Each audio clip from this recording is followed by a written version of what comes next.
Hey guys, Devin here with Lifetime Preparedness. As you can see, our first snowfall this year. Actually, it's pretty cold. It's in the 30s, low 30s. So we got the pellet stove on, unfortunately, this early. But yeah, no, it looks it's not really sticking much. Got a little bit right here on the ceiling, but yeah, it's not sticking too much, but it's still kind of gross. But I mean, you know, you end up loving it living out here in New York. The scenery is just unmatched. That's the one good thing I can say about New York. And this weather's expected. I actually like the snow personally, but I wasn't prepared for it.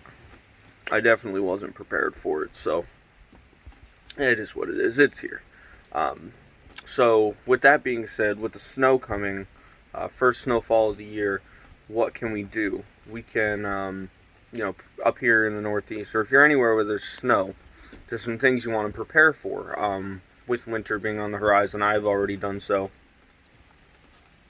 You want to have, um, you know, a generator with extra gasoline, because if power goes down, like it frequently does from snowstorms here, you want to be able to, heat your house, keep the food from your fridge from going bad.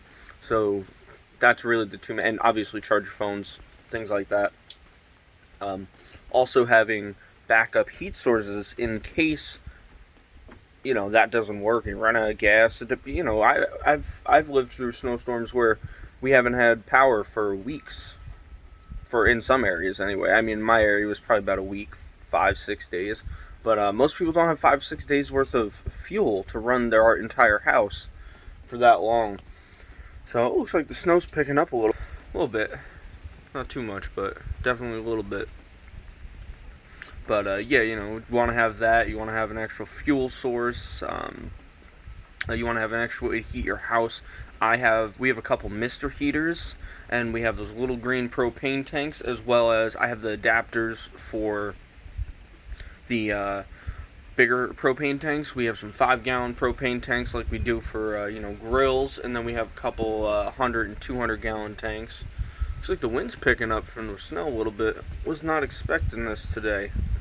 Said less than an inch though, so it's about right. Um, yeah, so you definitely want to have that, and that is insanely important to be able to heat your house, whether it's a pellet stove, a wood stove, a Mister heater, whatever you guys got. Candles. I have lots of candles. You can close a room up, light some candles, and it'll actually produce a good amount of heat. So that's very big and very important. And having water on hand, I like to have water on hand for the winter, especially, more so than water filtration, just because I don't want to have to go out in the cold to get water in a grid down event, or like if the power goes out. I don't want to have to worry about that, so I'd rather just have the water in the house on hand so I can do what I got to do with it. And I always keep a little extra oatmeal in the winter because, one, I love oatmeal. Two, it's quick and easy. Just add a little warm water and you're good to go. So there's a bunch of things you can do with wintertime. A lot of things you should do. If you got a wood stove, you should have stocked up on wood already. If you have a pellet stove, stock up on pellets. Things like that. If you got run off propane or fuel, heating fuel, stock up on that. Get some extra, because you never know when a storm's gonna come and knock the power out, and at least here in the Northeast, it can get bad. I remember one year we had like a snowstorm that was over 2 feet, and then we had another one shortly after that was another one over 2 feet. So it was crazy. We had like 6 feet of snow here at one point. Another year, it was insane. Not at once, but it was just accumulating, constant snowstorms. It was crazy. But yeah, we'll see what happens.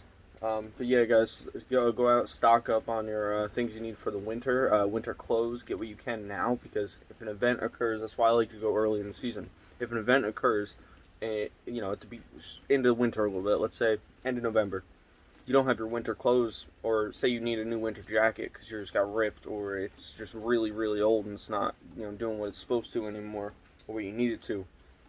You got to go get that now. Same with especially boots, guys. Boots and winter socks are the most important things. If you can't go, to the store because there's a grid down situation, and you can't get boots, I mean, that's not good. You're gonna be walking around with boots with holes in them in the snow, and then you're gonna be, feet are gonna get cold and wet, and the boots are cold and wet, and it's just not a good situation. So go get the things you need to get now before winter. Very important. I've done so already. The only thing I need to get is I want to get a couple extra pairs of gloves. I already have one, but one extra pair of winter gloves. But I'd like to get another couple pairs. See my breath already. Damn. Yeah, I think it's going down to like 26 tonight, 24, something like that, something crazy. I don't know, but yeah, I'll talk to you guys later. If you want to show support for the channel, go ahead and subscribe. Share with your friends and family. That way we can get the message of preparedness out there. Like and comment so I can hear from you guys, and I'll talk to you later.